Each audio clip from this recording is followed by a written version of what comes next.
I've always wanted to ask you, is there any shots that you think, have you got any weaknesses, any shots you don't like? I tell you what my shot was. Do you know if you've got black along the cushion, the black cushion, it's tight to the cushion, kind of half ball pot, and you've got to stun it in for the black. I can't play them. I drop them in dead weight, so you can't miss them. Honestly, I hate that shot. That's a tough shot, isn't it? Yeah, because you got to make sure you nip it in you, and it's like one of them. It's like, but any shots you don't like, or is it just? Yeah, I mean, listen. I mean, I think when you're playing well, there's no shot you don't really fancy, you know, and you just always you always seem to be playing to your strengths, and you know, it's like when you've got certain shots. When you're playing well, you have more shots in your locker, I feel. So when I'm playing well, I feel like I play that killer safety shot a lot earlier, so you get in a lot earlier.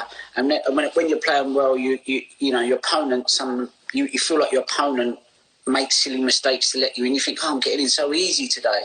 And I just think, you know, it's a different game when you're playing well. And, you know, like when you're struggling, the pockets get smaller, the table looks bigger, you know, your options are a lot less, and you just think, well, you know, and sometimes, you know, and that's when it's tough, you know. But yeah, I mean, you was on a different level, mate. You was. No, I don't. No, you was. Trust me, I seen you play when you was 15, and I've just seen the greatest snooker player I've ever seen. You know, I don't know if you remember it. You played Paul Tanner at Hastings. Yeah. You remember that? Yeah, I was there, mate. That was the first time I see you, and I just see this geezer just walking around the table like he owned the gaff, and Paul Tanner was a good player. I remember it was packed, and I was like, I've never seen this amount of people come to watch any one player, and they're coming to watch this young 15-year-old, and I was like, wow. So I've got the snooker. Have you been watching the classic matches? I watched a bit of Jimmy and Davis today. I know, I've got it on now. It's like, I mean, I just can't. Jimmy's cue action is just night and day to what it is now. It's unbelievable, isn't it? Yeah, I'm not sure what to make of it. You know, it was different. A lot different. But like our cue actions do change over the years. I think, you know, like even John Higgins. People say John Higgins' cue action hasn't changed, but you look at his early days. He had such a long bridge, cue overhang, and now he's much more compact. But I think it's just the nature of snooker. We're always tinkering. I mean, I've had about 6 cue actions in one match. I've tried a few. Anyway, I hope you're ready, because look. Love it. Bring them on. I've gone through them to get rid of a few. Right. So we'll start. I can't read anymore. My eyes have gone. So this from Davey BBBB says, what do you look at as your greatest achievement in snooker? Greatest achievement in snooker? I think a couple really stand out for me. And I think winning the 2012 World Championship was a big one for me, because I never thought I'd ever win another World. Was that the one when you had a year off? No, that was... I'd had 2 really bad years, didn't really do much, and lost 6 first-round matches. And then I met Steve Peters, started working with him, and then he kind of gave me a bit of a spring in my step to want to play again. And then I was playing well, but I wasn't getting any results. And I was thinking, maybe I've just done that, you know. Like, I was 35, I looked at you and Davis, and, you know, all your winning was done.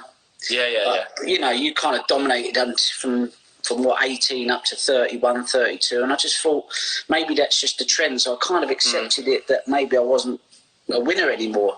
And then out the blue, you know, I got to Sheffield, and I didn't feel like I was playing great. And all of a sudden, something just clicked. And who made the first move to Steve Peters? You to him, or him to you? No, it was Django. Was it? Django recommended I should see him, and he spoke to my mum 3 years prior to me actually seeing him. But my mum just didn't tell me. So eventually I did go and see him, and, you know, it's I definitely, you know, it's one of the best things that I've done, because that was one of my weak areas. For you, I mean, it wouldn't make no sense for you, because you was mentally strong, but for me, that was one of my weak areas. Right. And 2013, obviously having a year off, that was kind of. That was, I mean, that, and then I look at, like, I mean, the 1,000 Century is just unbelievable. I mean, that's just like, I know when the tournament wins are unbelievable, but things like that. So, and, you know, like people always say, "Oh, Ronnie's going to break your record," so you got to. I said, well, some of them are a matter of time, because obviously he's still playing at the top level. But I said the 2 that mean the most to me, obviously the 7 world titles, but the one where I had 7 centuries in the final against Ken. Oh. If someone done that, someone beat that, I'd be devastated. And that's maybe a silly word, but that's. I mean, the 1,000 centuries to me, I think that's an incredible thing. Yeah, I mean, it's just. Yeah, it was good to do. You know, I think there's the important records, and for me, it's the World Championships. How many times you win the World Championships? How many ranking events you've won? How many Masters? How many majors you've won? They're the important records. You know, beating 100 breaks. You know, 1,000 centuries. It's like you have to play the game properly to go 1,000 centuries. I mean, that's proper break building. That's kind of snooker I appreciate. I think that's incredible. Yeah, it's a score. Listen, snooker's all about scoring nowadays. You know, and if you watch the Davis Jimmy match, you know, they make a 50 and a 40s, and a lot of them breaks now, like you said, 7 centuries in a best of 19. I tell you, if I'm working on a final and someone's got 5 or 6, I'll tell you, I'll stop commentating. Honestly, I'll be like, I can't see that ever being beaten though. 7 centuries in the best of any. Well, he's saying the best of 35 it's possible, but in a best of 19 match to win 7, you win 10 frames and 7 win centuries. I remember watching it, and Ken stuck in there. I won 10-6 or 10-7. No, I know. I mean, couldn't get rid of him. Still can't. Some of these names I'll never get right. I'll take my time. Inderpreet Makaru or something. It says, how do you set goals and how do you cope with defeat? Well, you've already talked about that before, didn't you? Do you set goals before the start of the season or just see how it goes? Or no, never set goals. I just think. I remember what Ian Doyle said to me once. He said Stephen never prepares for the world. He said he starts in September when the season starts. You know, he's in 6 hours a day and he's practicing. And obviously, come the Worlds, you probably get a bit more excited. But he said Stephen was just 6 hours a day every day, and I was like, okay, that's it. You know, you just prepare. 24/7, like Mayweather. I'm in the gym, I'm fit, I'm training. This is what I do. It's a business, and I just want to be the best that I can be. And I was like, you know, that's how I kind of looked at it. And I just thought, it's preparing well. Winning tournaments is just a byproduct of preparing well, I think. Absolutely. Splash Bandicoot says, why don't you think snooker is popular in the States? Because you did that thing with the pool, didn't you, in America? Yeah, I went to America, played. Do you think it's just because it takes too long? You think that's as simple as that, or?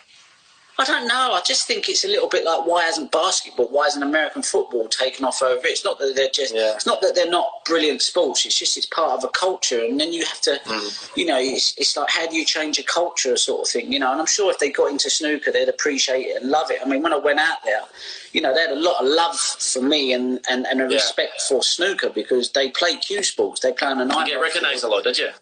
Well, not out on the streets, but whenever I went into like a pool hall, you know, one person would say, and then you can see them all around the phones looking, and they've obviously YouTube me playing snooker, and then they're like, you know, they treated you like a god out there, you know, because they respect, you know, like I always say, snooker is the king of the cue sports. You've got billiards, you've got pool, you've got 9-ball, but everybody knows that, you know, the governor sport out of all the cue sports is snooker, you know? Assam99X says, which performance do you regard as your best? I always say, I think the performance, I don't know, we played in a match once in Torquay in the final, and it wasn't televised, but it was in the European Championships. And that was I thought it was a very, very, very good standard. I think you had 3 or 4 centuries, I had 3 or 4 centuries, and it was like one visit snooker. So a lot of my best matches were against you or John Higgins, but the only reason for that was because I knew that I had to play out of my skin to have a chance to win. And it's very rare both of us would fly, but every now and again we would both play well, and you go, oh, that's as good as it gets, you know. Yeah. Kieran John 46. Basically, it's just he's asking about Dr. Steve Peters and an example of what he's. I mean, you don't have to go into details, obviously, but kind of example of how he's helped you. I suppose the easiest way to, and I just mentioned it before, you know, if I'd go into a tournament and I wasn't cueing well, I'd straight away convince myself that, you know, it just wasn't meant to be, you know, and I wasn't. I needed to play well to win, and with Steve Peters, you know, he kind of said, well, look, you know that sort of thought process has to go out of your head. You know, it's now just about sort of, you know, living in the moment, play each shot as it comes. You know, tomorrow's another day, and just kind of, you know, being a bit more sort of optimistic about things potentially turning around. It might not always happen, but you know, when you've had years of beating yourself up, it's very hard to. Snooker's it's a lethal sport. You can do your head on it. Well, obviously it did mine at the end, but I mean, it's such that sport. It's the way it is. It can do your head in. Yeah, I always say mentally, it's got to be the toughest sport there is, because you're on your own. And there's not a lot. There's nothing you can do when you're sitting in your seat, and you know it's tough. You know, and it's mentally hard.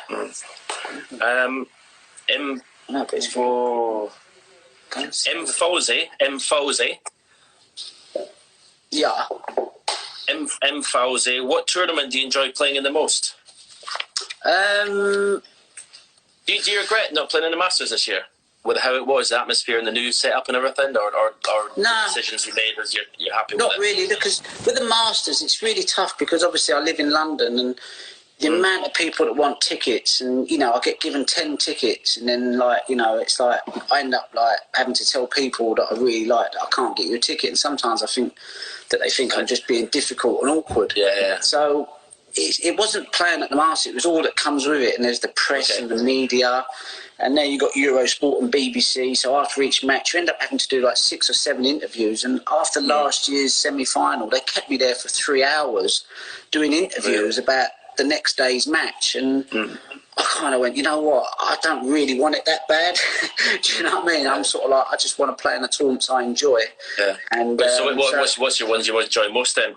To be honest with you, the China ones, you know, I know it's a bit of a hassle getting there. You know, the flight and the travelling. But actually, once you get there, they look after you like fantastically well. You know, you might do one little media interview after the match, which is fine. And, you know, they don't abuse you out there. You know, they're just happy that you're there, and they want to work with you and not kind of, So I love playing in China. Shanghai or Beijing? Shanghai is fantastic. Shanghai is fantastic because they have proper promoters doing that tournament. They do like Formula One. What they're doing, you know, and you know yourself when you work with great promoters, and they want to make your stay in a tournament and they treat you well, you kind of like you look forward to the tournaments more, you know, going back to the 2 Franks in Belgium, you know, and things like that, you know, you just kind of you look forward to seeing them because you know that there's, you know, they're good fun and you know it's going to be a good week. So Beijing's I prefer Shanghai as a place anyway. It's just a fantastic place. Beijing is great, and there's some and every city that we go to in China is great apart from Yushan. It was a nightmare out there, you know. I'm not saying the place wasn't great, the people were fantastic and look after you well, but it was just such a horrendous trip to get there. So I'm not sure I'll probably go there again unless they got their checkbook. I think you what? Unless they got their checkbook out. Well, you're talking about like tournaments being run well, and watching these classic matches. I mean, I know tournaments more. You know, you can't wait to get there. Where sometimes you go to tournaments now, and you know the hospitality in the play. You know, it's. Well, you probably players now they've got to pay for their drinks at the bar. We didn't used to have to pay for our drinks. So it's mental. You got to pay for a Coke. It's absolutely mental, you know. I even got thrown out of the Players' Lounge in the Masters because I didn't have my pass on me. And I was like, oh, okay. I said, I don't even really want to be there, you know, but just a friend of mine was there, so I just went to go say hello to him. Vakitov DE, what did he have for breakfast today? Porridge with goji berries and some other stuff to put in there. Are you eating healthy? Are you doing lots of cooking? I am now. For the last 2 months, I've just absolutely gone for it, and I put on about 1 stone. And I looked at myself on a vodcast on Eurosport the other day, and I was like, and I thought, I can't let it happen. So I just got back into my running, and then I got the barbecue on about 11:30 this morning. You know, cooking on a few bits. So yeah, trying to eat healthy, really. You know, I have to, because otherwise I blow up. You know. Gabe Goes Meow says, which of your 147s is your most memorable, if you can remember? I think the one against Ding in the Welsh. Oh, that shot. I was going to say, ask you later. That shot was incredible. Is that one of your best shots as well? It must be. Yeah, because like when I fancy my accuracy when I left hand is quite good, and I can get a good strike on the ball. So you know, but to hit one down the rail in half a pocket and then try and get the white back as well. And I hit it so well, and it just went in. I was like, wow, that was unbelievable. That was ridiculous. And then the pressure was really on, because up until then there was no pressure on me, because where that red was, it was highly unlikely that I was going to get the 147. So I've gone from absolutely no pressure to like, wow, you know, it's like it's on there. So they're great. You know, the 5.5 minute one, 5 minute 20. I mean, that must be up. That's never going to get done again. You're talking about things never being done again. That will never be done. Yeah, that was. I mean, you watched that. How fast you played there was ridiculous. I know, and listen, it looked good, but that was the way I played and the speed that I played at. I was so careless that I was never going to win the World Championships if I carried on playing like that, you know. So, although the fans love it and it was really quick, you know, maxes win your one frame. To win the World Championships in the Crucible, I had to try and find some consistency from somewhere. So, yeah, it was fantastic, but it was. I always say it's one of my worst 147s, because it was just a moment. It was like it was like an inspirational sort of moment, you know. And to win the World Championships, you can't win it on inspiration. It's just got to be just plodding away and just keep churning out and playing consistent snooker. So that maxi, although it was great, it wasn't one of my favourites. Right. I can't even pronounce this. YVZ or YVZ or something. Is there a movie or documentary you suggest? A movie or a documentary you suggest? Yeah, I like the Aaron. This the other night, weren't we? Yeah, I mean, there's loads. You know, you've got Netflix and you've got so much good stuff on there. But I like the Aaron Hernandez one. Have you seen that, about the American footballer? Oh yeah, I've seen it. I've seen it advertised. Yeah. Oh mate, you have to watch that. It's so sad. And obviously, you know, you just have to watch it, you know, because he's a young guy. He just signed like a massive contract, played with Brady, you know, one of the top players in the team. But he had this bit of this history with him, and no one really wanted to take him on. And then obviously, you know, I don't want to ruin it for people, but he gets himself in a bit of trouble. And then eventually they look at his brain and see there's a part of his brain missing, probably through playing American football, so their kind of front lobe goes and their decision making's all over the show. So you know, a lot of that maybe explained what happened to him. But yeah, it's just a sad story, really. But but gripping in many ways. Yeah. Vish Wajit 147 says, "Do you have the desire left to win the World Championship?" Yeah, listen, I mean, of course I'd love to win the World Championships. But I think sometimes my life is so chaotic off the table, and I've tried. I can't believe 6 years you've never won it in 6 years. How well you played in 6 seasons. I know, but my life baffles me. Yeah, I know. I'm not making excuses. I never make excuses, but I just must admit, my off-the-table life has just made it a little bit difficult to really focus on snooker. And you know, listen, I have to take responsibility for that, but I've accepted it, and I make do with the best of it. And I'm not really. Listen, I mean, at one stage I'd have took one world title. You know, that's generally how I felt. So to win 5, I kind of have to pinch myself a little bit and kind of go, well, if I never win another tournament, another world title, I shouldn't be too hard on myself. But don't get me wrong, I would love to win another world title. You want it? Yeah. Cool. Wellsby says, if you could be the same standard in another sport, which one would you choose? I mean, I love my boxing. I love it. Tennis, I think tennis is a great sport. Formula 1. Right. Golf, but I'd probably go for Formula 1. You know, I love cars. I love speed. Yeah, I love speed. Yeah, it's sort of seem to have a good life, them drivers. Maxwell 94. What team do you support? Sheffield Wednesday. Yeah, because I'm not really into, you know, a lot of these guys are into football. They really get passionate about it. So, and I don't really want to get into them conversations. So I thought, choose a team like Sheffield Wednesday. They kind of they go, what team sport? I go Sheffield Wednesday. It's like end the conversation. For me, it's fantastic. In Scotland, it's Rangers of Celtic. Scotland, and you get with that one straight away. Yeah. Is there what's the? Someone says, have you ever thought of going vegan? Listen, I think you ate more fish than meat, didn't you? More fish, more chicken, a little bit of steak now and again. But I think a lot of my diet since working with Rhiannon, without knowing it, she's kind of turned me into like an 80% vegan anyway. So I eat a lot of lentils, a lot of hummus and stuff like that, you know. So most of my diet is kind of vegan based, but not because I chose to go that way. It's just that that's the kind of foods that I eat most of the time. But I do love a little bit of steak and chicken and fish. So no, I can't see me going fully vegan. No, I'll never do that. But I went last week. I went 5 days vegetarian. Did you? That's the most I've ever gone in my life. I actually quite liked it. Cooked some nice stuff, but I was glad to have a big steak on a Saturday night. Yeah, nice. Yeah. But no, I mean, it was good. What loss has hurt you the most? If you can pick one out. I think losing to Higgins in the final of the Masters. Was that when he doubled the red or something? Double, mate. He done the double, but you just know with Higgins, he's going to love the doubles. So you're sitting in your chair and you're thinking like, there are doubles. I mean, I've got better at them, but with Higgins, he just plays them dead weight, like as if like it's a certainty, you know. So penalty kicks were incredible. Yeah, but that loss was quite hard to take because I made a 60 in the last, missed, and then I had another half decent chance. I missed that, and then you give someone like Higgins a little second chance. You know, he's a predator. I mean, if you had to pick one player who's like 50, you're 60 and behind, and you got to clear up with 61, Higgins would be up there to choose. He's unbelievable, isn't he? Yeah, different class. Yeah, different class at kind of clearing up from them situations under pressure. I mean, all day put yourself in there as well. But you know, it's hard for us to say, yeah, we'll put ourselves in that. But like Higgins is unbelievable for that, and he's doing them monster clearances.